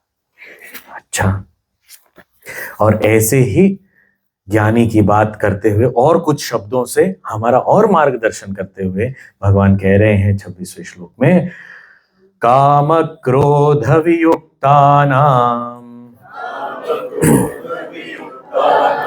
यतीनां यतचेतसाम् अभितो ब्रह्म निर्वाणम् वर्तते विदितात्मनाम्। बहुत सुंदर बात है, सूक्ष्म बात है, संस्कृत भाषा की बात है। पिछले श्लोक में कहा लभन्ते ब्रह्म निर्वाणम। लभन्ते यानी मिलता है, उसको प्राप्त होता है। और यहाँ पर कहा वर्तते ब्रह्म निर्वाणम। लभन्ते यानी मिलना, वर्तते यानी होना। तो पहले कहा मिलता है उसको मोक्ष, ब्रह्म की प्राप्ति होती है। फिर भगवान को लगा कि प्राप्ति क्या, वो कोई ऐसा थोड़ी है कि जो अभी नहीं है और बाद में मिलेगा। इसीलिए कहा वर्तते, यानी वो होता है, केवल उसको वो जान लेता है, बस वो हमेशा ही होता है। अच्छा, किसके लिए ये ब्रह्म निर्वाण है? काम क्रोध वियुक्तानां। देखो पहला ही चैलेंज क्या, काम और क्रोध को जिसने वश में कर लिया, बिना काम क्रोध के जो हो, जिसकी इच्छा ही नहीं होती हो, ये तो बहुत मुश्किल है भगवान। देखिए कामना जो है, हाँ वो हमें कर्म करने में प्रेरित कर सकता है, अच्छी बात है, सही बात है। पर ये किस प्रकार के काम क्रोध की बात कर रहे हैं? हमारे आध्यात्मिक जो लक्षण है उसमें भी विद्यार्थी के लक्षण में ऐसा कहा है कि मोक्ष पाने की इच्छा होनी चाहिए। हमारी साधना शुरू होगी इच्छा से ही। यदि इच्छा ही नहीं हो रही, हाँ जैसे है वैसे ठीक तो है, क्या जरूरत है। आप किसी को बोलो भगवत गीता के 5 अध्याय पे वहां चल रहा है, आप आओ ना। क्यों, क्या क्या होता है उधर? उधर वो बताते हैं, उससे क्या होगा? उससे ना पता चलेगा कैसे सुखी जीवन जी सकते हैं। मैं सुखी ही हूँ। क्या सुखी हूँ? रोज तो मेरे पास आके रोते रहते हो। अरे रोना धोना तो चलता रहता है जीवन का, ठीक है, जैसा चल रहा है अच्छा है, क्या ये सब भी और है, मुझे इंटरेस्ट नहीं। मगर क्या हो गया, अब इच्छा ही नहीं है। अब उसको जितना भी आप हथौड़े लगाओ, वो क्या करने वाला है? चाबुक भी मारो उसको, वो क्या, वो है ही नहीं, ठीक है। फिर उसको बोलना पड़ता है, ठीक है कोई बात नहीं, तुम ऐसा करो, मेरे लिए तो आ सकते हो, आके पीछे कहीं पर बैठ जाओ दरवाजे के पास, और जैसे ही वो स्वामी जी कभी कभी आंखें बंद करते हैं तब चुप से निकल जाना, पता भी नहीं चलेगा। अच्छा ऐसा है, ठीक है। ऐसे क्यों, अब इच्छा ही नहीं, अब आए और आने के बाद शायद भगवत कृपा से कुछ इच्छा जागी तो बैठेंगे। हाँ, अब नहीं हुआ, ठीक है छोड़ो छोड़ो। तो आध्यात्मिक मार्ग में भी प्रगति इच्छा से होती है। तो फिर क्यों बोला काम क्रोध वियुक्ता नाम? काम क्रोध वियुक्ता नाम का अर्थ ये है कि जो हमें आध्यात्मिक प्रगति से दूर ले जाता है, ऐसी इच्छाएं और उसके जुड़े हुए क्रोध, उसकी बात यहाँ कर रहे हैं। जो ऐसी चीजें, ऐसी ऐसे लगाव, ऐसी आसक्ति जो मुझे अपने लक्ष्य से दूर ले जा रहे हैं, जो मुझे सुख से दूर ले जा रहे हैं, ऐसे काम क्रोध वियुक्ता नाम। और ये कोई नई चीज नहीं, हम सब करते हैं इसको, पर अन्य क्षेत्रों में करते हैं, आध्यात्मिकता में भी हमें करना है। हाँ। यदि कोई बच्चा है, उसकी परीक्षा हो दूसरे दिन, हम ये नहीं कहते कभी टीवी देखने की इच्छा छोड़ो, बंद करो। क्यों? काम क्रोध वियुक्ता नाम। पर पढ़ने की इच्छा और पास होने की इच्छा, अच्छे नंबर लाने की इच्छा, वो तो है ना। वो इच्छा तो होनी ही चाहिए, वो जोश तो होना ही चाहिए। पर इधर उधर घूमने फिरने की, खेल कूद कर, अभी नहीं, अभी पढ़ाई करो, केवल पढ़ने की इच्छा रखो और बाकी सब इच्छा छोड़ो, वो तो हम कहते हैं। तो यहाँ भगवान हमें वही कह रहे हैं कि ऐसी चीजें जो हमें दूर ले जाती हैं इस मार्ग से या इस लक्ष्य से, उन इच्छाओं को छोड़ना। काम क्रोध वियुक्ता नाम यति नाम, ये भी एक बहुत सुंदर शब्द है। यति शब्द का अर्थ है सन्यासी, रूढ़ी में। पर शब्द कैसे बना? तो हमने सुना यत शब्द, यत यानी यत्न, यत्न शब्द सुना, प्रयत्न। हाँ, यति यानी जो प्रयत्न करने वाला है, मेहनत करने वाला है। बिना मेहनत के कुछ नहीं मिलता। यदि कोई कहे मेरे गुरु बड़े महान हैं, जीवन मुक्त पुरुष हैं, तो मैं भी मुक्त हो जाऊंगा। सॉरी, गुरु की करनी गुरु ले जाएगा और चेले की करनी चेला। कोई गुरु महान है इसकी वजह से मेरे को मिलेगा, ऐसा नहीं है। ऐसा हो जाए तो कितना इजी हो जाए। हाँ, मेरे गुरु महान, उन्होंने सारी मेहनत की और मैं मुफ्त में चाहता हूँ सब कुछ। वैसे भी मुफ्त में बहुत कुछ मिलता है गुरु के पास से। हाँ, फिर भी कुछ तो मेहनत करनी पड़ेगी। इवन कृपा के लिए भी कुछ मेहनत तो करनी पड़ती है। जैसे कहते हैं ना ग्रेस मार्क्स, कृपांक। ग्रेस मार्क्स किसको मिल सकता है? कम से कम 32 नंबर तो ले आओ, फिर आपको 3 दे देंगे। फिर बोले मैं 3 ही लाया हूं, 32 दे दो। तो बोले 1 और साल पढ़ लो, पक्का हो जाएगा तुम्हारा। उसमें कृपांक नहीं होता। तो इसी प्रकार भगवत कृपा भी हमें मेहनत करनी पड़ेगी, अपनी ओर से कुछ तो मेहनत। इसीलिए यति शब्द का अर्थ है जो प्रयत्नशील है, मेहनत करता है, अपने लक्ष्य को समझता है और उसके लिए हमेशा काम करता रहता है। मेहनती आदमी। यतचेतसाम, पहले भी कहा यथात्मानम, यहाँ यतचेतसाम कहा, यानी जो संयत, अपने चित्त को, अपने मन को वश में जिसने कर लिया है, ऐसा व्यक्ति। अभी तो ब्रह्म निर्वाणम वर्तते विदितात्मनम, जो अपने आप को जान लिया है जिसने, उसे सब ओर से, अभी तक मतलब सब तरीके से वो मुक्त हो गया, जान। यानी ना उसको कोई दुख है, ना कोई बंधन है, ना कोई सीमा है। और अभितः का शब्द में ये भी है कि एक बार वो छूट गया तो वापस कभी बंधन में नहीं पड़ेगा।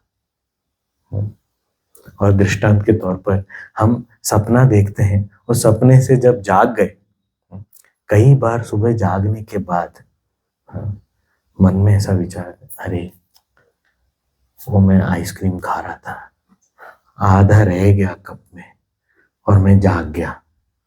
हाँ, तो कई बार हम करते हैं, वापस सो जाता हूं मैं, आइसक्रीम पूरा करके फिर उठता हूँ। ऐसा करते होंगे हम। वो थोड़ा कुछ रह गया, अरे उसको बताने ही वाले थे, इतने में मैं उठ गया। अरे क्या, वापस थोड़ा सो जाओ, 2 मिनट में वो खत्म करके फिर उठते हैं। क्या हम प्रवेश कर पाते हैं? वापस एंट्री अलाउड ही नहीं। वो निकल गए तो निकल गया हमेशा, वही है। अभी तो वो ब्रह्म निर्वाण, यानी एक बार हो गया, छूट गए, दुखों से छूट गए, फिर वापस कभी नहीं होगा। इसीलिए गुरुदेव कहते थे दिस इज वन वे। तुमको वापस दुख में आना हो, कभी दुख की इच्छा भी हो जाए बाद में, तो भी नहीं मिलेगा। इसीलिए यदि दुखी होने की इच्छा है, तुरंत किताब बंद कर दो, मत पढ़ना आगे। क्यों? क्योंकि एक बार ये हो गया, फिर चाहे तो भी दुख नहीं मिलेगा। वो दुख कितना टाइम हो गया मुझे दुख में, थोड़ा सा ट्राई करना चाहता हूँ, अभी दुख नहीं मिल रहा है आजकल, सॉरी अब नहीं मिलेगा। खो दिया तो खो दिया, हमेशा के लिए छूट गया।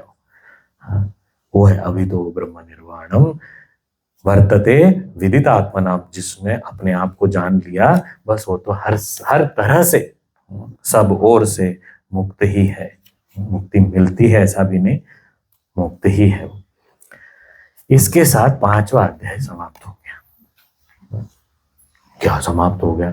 अभी और भी तो है, हमारी किताब में तो है, मेरी किताब में भी है। 3 श्लोक और बचे हैं। तो वैसे तो भगवान को जो 5वें अध्याय के विषय में जो अर्जुन का प्रश्न था, उसके उत्तर में जो भी बताना था वो भगवान बता चुके हैं। हो गया है, ये 26वें श्लोक के साथ समाप्त हो गया।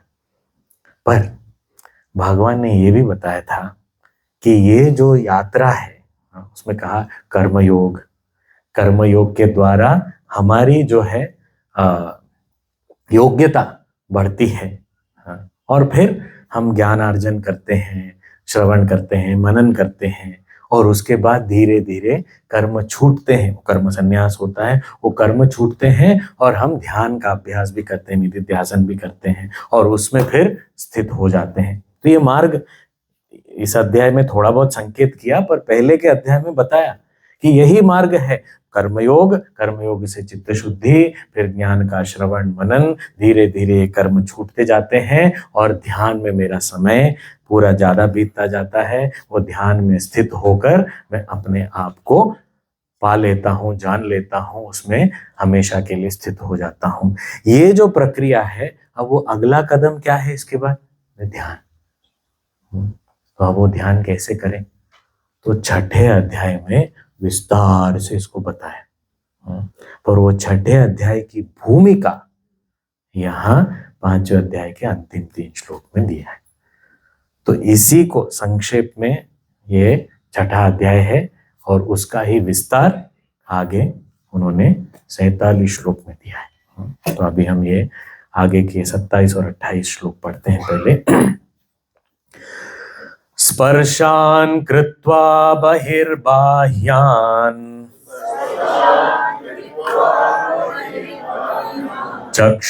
चक्षुश्चैवान्तरे भ्रुवोः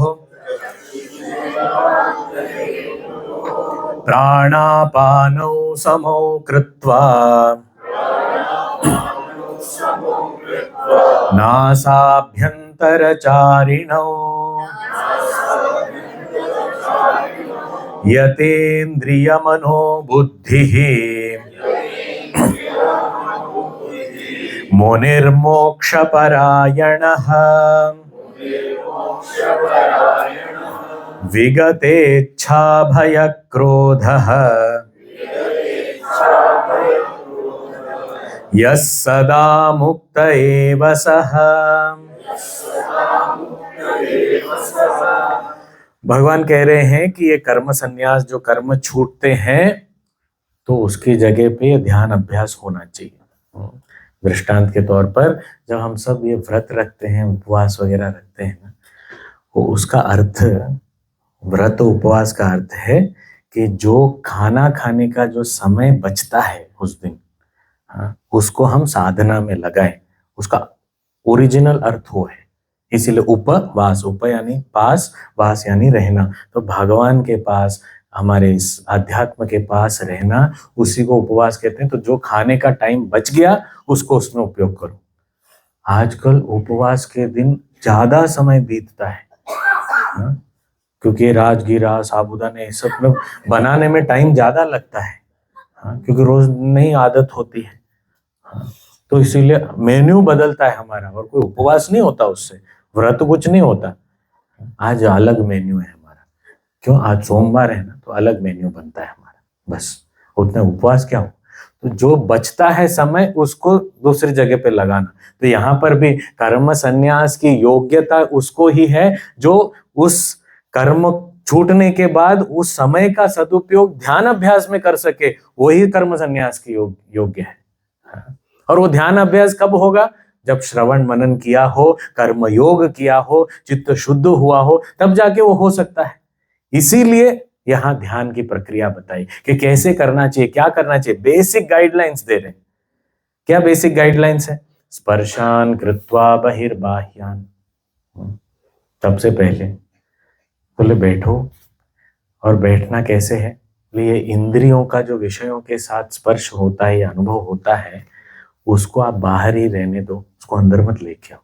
हाँ, यानी इंद्रियों को अंदर रखो, विषयों को बाहर रखो, यानी उनका स्पर्श मत होने दो। इसीलिए जब बैठते हैं हम कहते हैं आंखें बंद रखो, मुंह में च्युइंग गम रख के मत बैठना है ध्यान करने के लिए, उससे नहीं होगा। हाँ। और स्पर्श इंद्रिय, अब अपने आसन पे बैठे हैं बस, और किसी का सपोर्ट मत लो, नहीं तो ये पीछे एक और तकिया मिल जाएगा तो थोड़ा सा कंफर्टेबल हो जाए। हाँ, स्पर्श इंद्रिय, फिर उस स्पर्श के लिए क्या अनुकूल है, गर्मी थोड़ी हो रही है, जरा पंखा चला दो, उसके बाद फिर थोड़ा बहुत तेज है, थोड़ा कम कर दो उसको, उसके बाद हम बैठते हैं। अब ये इंद्रियों के पीछे लगे हुए, इसलिए का स्पर्शान कृत्वा बहिर्बाह्यान, बाह्य स्पर्श जो है, बाह्य अनुभूति जो दुनिया की है, उसको बाहर ही रहने दो, बाहर ही छोड़ दो। अच्छा, फिर अब कान और नाक ये दोनों बंद नहीं कर सकते, तो ये दोनों खुले ही रहेंगे, पर हो सकता है उसमें कुछ संवेदनाएं आए, यानी कोई कोई गंध भी आए, किसी प्रकार की ध्वनि भी सुनाई दे, तो उसको बाहर ही रहने दो, अंदर लाके उसको ये एनालिसिस मत करो क्या बन रहा है आज, इतनी जल्दी चाय रख दी इन लोगों, आज मैं लेट उठाऊं कि ये लोग जल्दी उठे, क्या हो रहा है, ये अंदर मत आने दो इसको, बाहर ही रहने दो उसको, वो आएगी, खुशबू आएगी, कुछ आवाज सुनाई देगी, वो बाथरूम में नल का खुलने का, कौन उठा है अभी, हमारे घर में से तो नहीं होगा, पड़ोसी उठ गए, इतनी जल्दी आज क्यों उठे, फ्लाइट में जाना हो, अरे भाई इसके लिए थोड़ी बैठे हो आप। तो स्पर्शान कृत्वा, ये अनुभव हो सकते हैं आपको, क्योंकि सारी इंद्रिय पूरी तरह से बंद नहीं रह सकते, इसीलिए यदि कुछ भी अनुभव होता है उसको अंदर मत आने दो, बाहर ही रहने दो, इसका मन अर्थ है स्पर्शान कृत्वा बहिर्बाह्यान। और चक्षुश्चैवांतरे भ्रू, भ्रू हमारी भौएं है ना, भ्रुवो हो, अंतर बीच में, चक्षु आंखों को रखो। गुरुदेव बताते थे अगर ऐसा सुन के किसी ने, तो बोले इससे सर दर्द होगा, ध्यान नहीं होगा। चक्षुश्चैवांतरे भ्रुवो हो, यानी जो आंखें बंद, पलकें बंद हो तो भी दृष्टि इधर उधर ना हो, पलकें बंद होती हैं तो भी इधर उधर ऐसी ऐसी दृष्टि थोड़ी सी जाती है, थोड़ा सा आंखें खुल के थोड़ा सा दिख, ऐसे ऐसे इधर उधर मत देखो। हाँ, अगर आंखें खुल भी जाए तो सामने देखो, हाँ, उसको कहते हैं स्ट्रेट विजन, इधर उधर मत देखो। भ्रुवो हो मध्य, चक्षुश्चैवांतरे भ्रुवो हो, इसका अर्थ ये नहीं है कि आंखें खोल के बीच में डाल दें इसको, फिर सब डबल डबल दिखने लगता है, और आंख वो करने की बात नहीं है यहाँ पर। चक्षुश्चैवांतरे भ्रुवो, फिर प्राणापानो समो कृत्वा नासाभ्यंतरचारिणो, नासाभ्यंतरचारिणो, ये नाक के अंदर जो चल रहे हैं, क्या, प्राण यानी श्वास अंदर लेना, अपान यानी श्वास बाहर निकलना, तो ये जो नाक के अंदर जो श्वास अंदर जा रहा है बाहर आ रहा है, ये जो श्वास उच्छ्वास का जो इसकी प्रक्रिया है, उसको समौ कृत्वा, समौ का अर्थ है कि उसको शांत करो, क्योंकि कई बार मन में कुछ उत्तेजनाएं होती हैं तो उससे प्राण तुरंत अफेक्ट होता है। हाँ, जैसे कोई गुस्सा होता है तो गहरी सांस नहीं होती, क्योंकि वो वो सम नहीं है। तो इसको सम करना यानी शांत करना। गहरी थोड़ी सी सांस लेके, बहुत ज्यादा गहरी लेके एकदम करके एकदम ऐसे भी बैठने की जरूरत नहीं है, फिर उस पर ध्यान रहेगा। उतना भी सब करने की जरूरत नहीं है। जनरल थोड़ा सा लाइक प्राणापानो समो कृत्वा, सांस अंदर लिया, बाहर निकाला, बस ऐसे शांत। और ये जब प्राण शांत हो जाते हैं तो मन भी शांत होता है। नासाभ्यंतरचारिणो। फिर यतेन्द्रिय मनो बुद्धि, इंद्रियां, मन, बुद्धि, ये सब वश में। यानी क्या, पहले ही बोल दिया इंद्रियों से कुछ अंदर प्रवेश मत करने देना। पर यहाँ इंद्रिया यानी कर्मेंद्रियां भी हमें समझना चाहिए कि पैर ये ऐसे ध्यान नहीं होगा। या तो हाथ कुछ कुछ कर रहा है, हाथ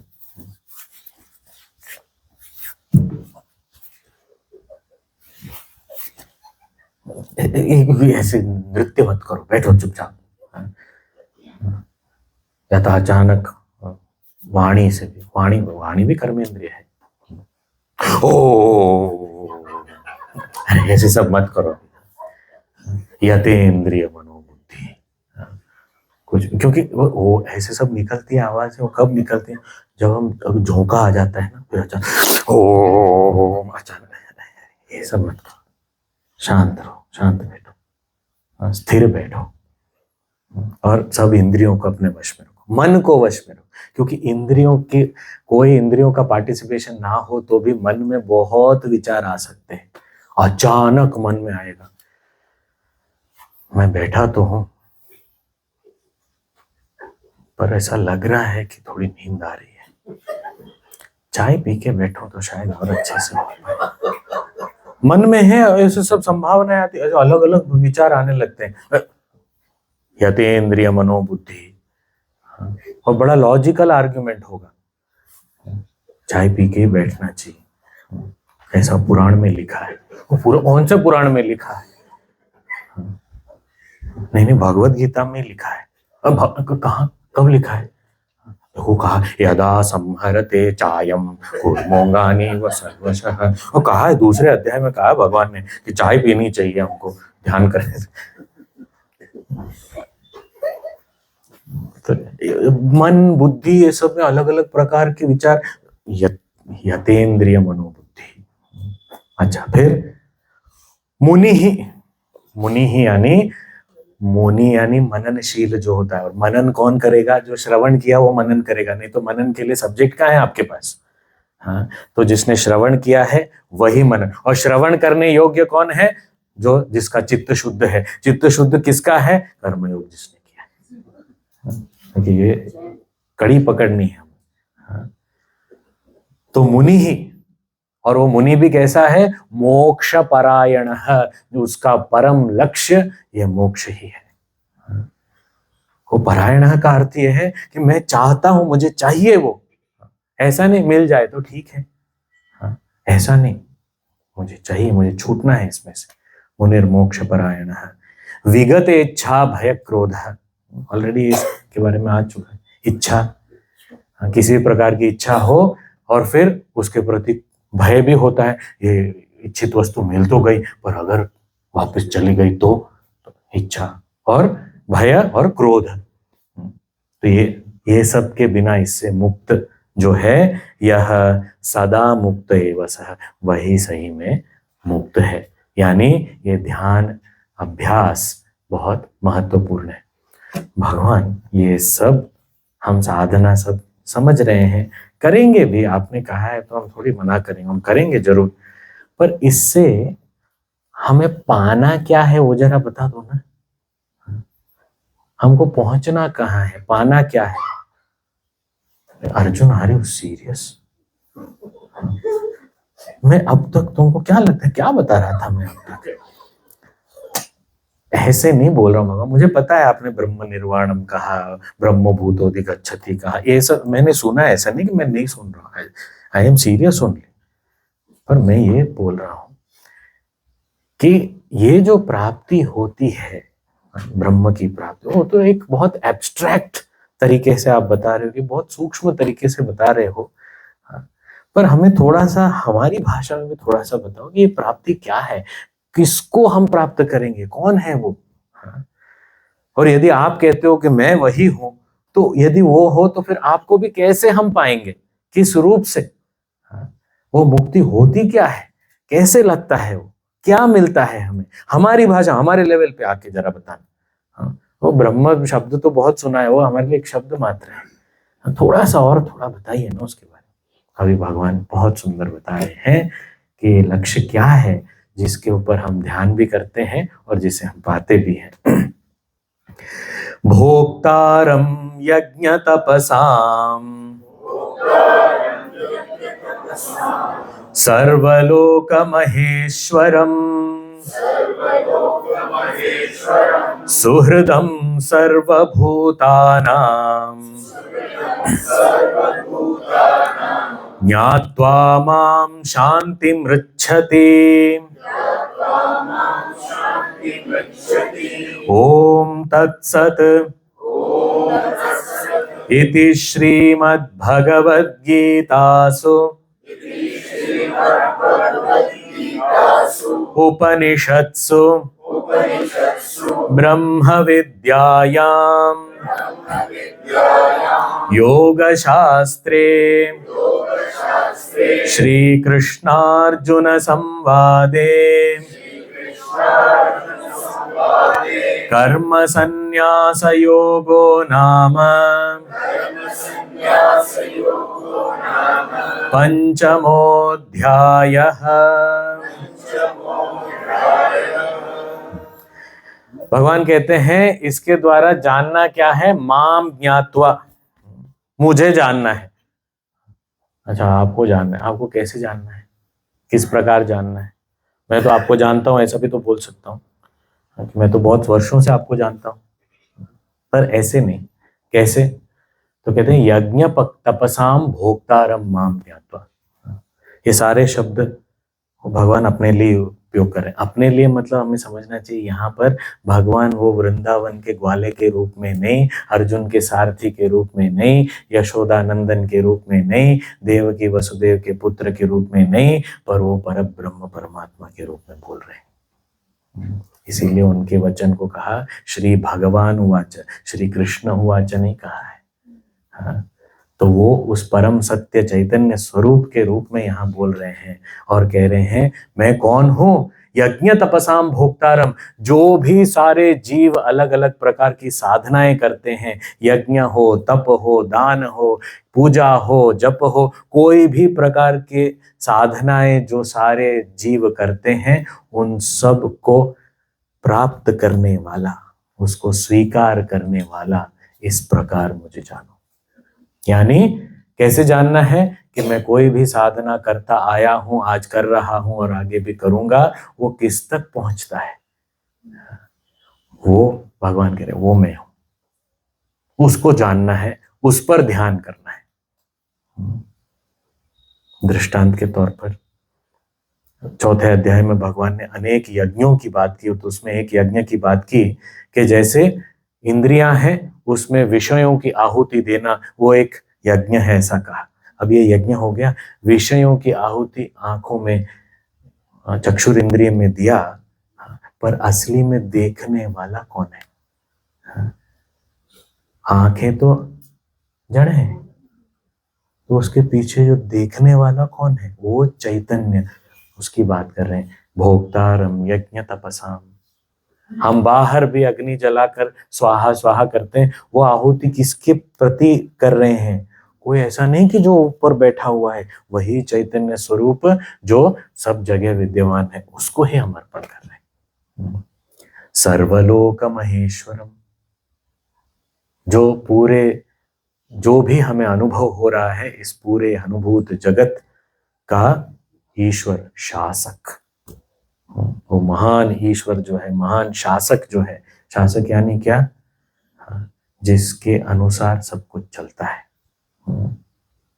ऐसा सर्वलोक महेश्वर, ये अनुभूत जगत के सारे जगत का परम स्वामी, यानी क्या कि उनके बिना, हम कहते हैं उनके बिना एक पत्ता भी नहीं हिल सकता।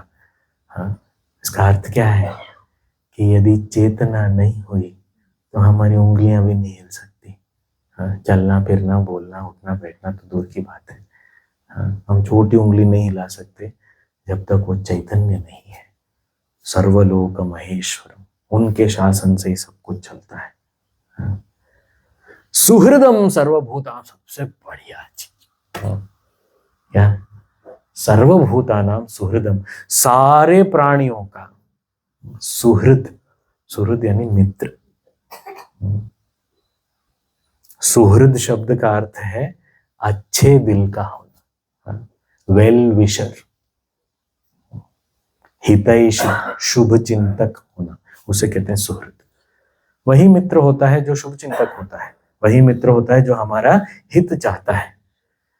तो भगवान क्या कह रहे हैं कि मैं शुभ चिंतक हूं, I am your well wisher and not a wish fulfiller.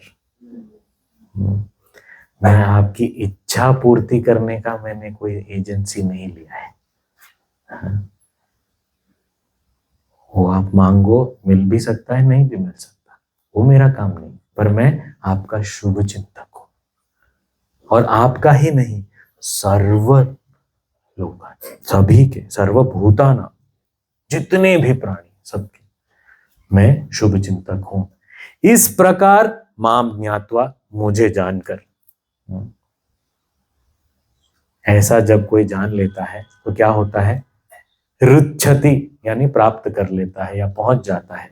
कहां? शांति, शांति को प्राप्त कर लेता है। ये शांति मन की शांति नहीं है, क्योंकि मन की शांति तो भंग हो जाती है कि आज शांत है कल अशांत हो गया, सुबह शांत है शाम को अशांत हो गया। तो ये मन की स्थिति नहीं है ये शांति। ये शांति मन से भी परे है, वो मेरा स्वरूप है। तो भगवान कह रहे हैं वही मैं हूं जिससे वो प्राप्त करता है, जो इंद्रियां, मन, बुद्धि, ये सब से परे, इन सब को चेतना प्रदान करने वाला आनंद स्वरूप, शांति स्वरूप, वही वो ऐसी शांति है जो कभी समाप्त नहीं होती। ऐसे मुझे जानकर, इस प्रकार जिसने जान लिया उसे ऐसी शांति प्राप्त हो जाती है। फिर और कुछ प्राप्त करने योग्य रहता ही नहीं।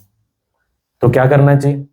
करो, कर्मयोग करो, चित्त शुद्धि हो, उसके बाद श्रवण मनन इत्यादि करो, धीरे धीरे कर्म संन्यास होता जाएगा। तब ध्यान अभ्यास में समय बिताओ और फिर इस तरह से उनको जानकर ज्ञात्वा माम शांति मृच्छति, उस शांति को प्राप्त करो। ये पूरा रास्ता हमको दिखा दिया इसी अध्याय में, पूर्ण है ये अध्याय। और इसी के साथ ये अंत में संकल्प वाक्य हम बोलते हैं। हर अध्याय के अंत में कहा जाता है कि ये अध्याय भी यहाँ समाप्त होता है। ओम तत्सत, ओम तत्सत, ये तीनों शब्द उस परमात्मा के ही वाचक हैं। उनको याद करके, उनको धन्यवाद कहकर ये कहते हैं इति, इस प्रकार समाप्त हो रहा है ये अध्याय। कहाँ अध्याय है? श्रीमद् भगवद गीता सो, ये श्रीमद् भगवद गीता में, जो कि उपनिषद का सार है, उपनिषद सो।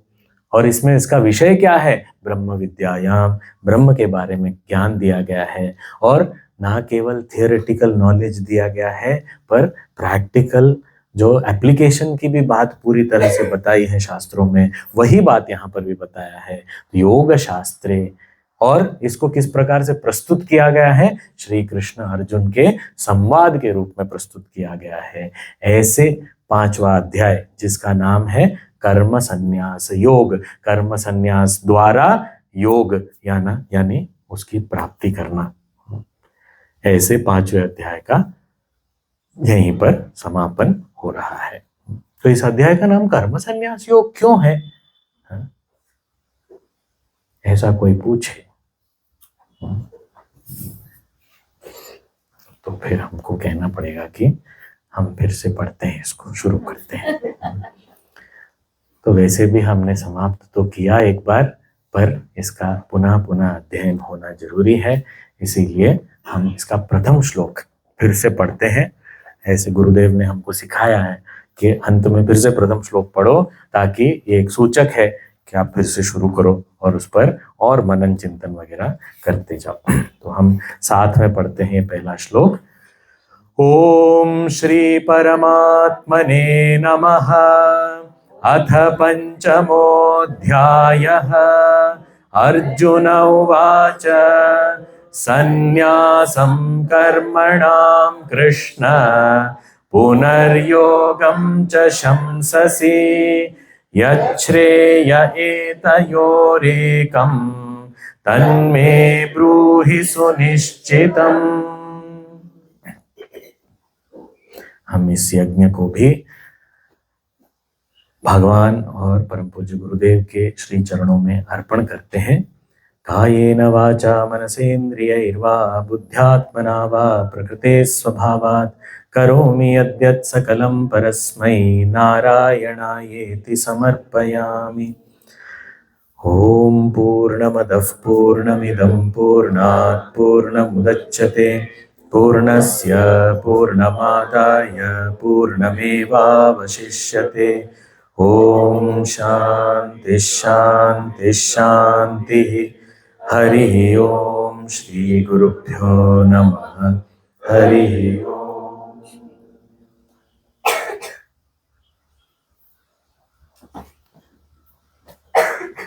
आरती करते हैं।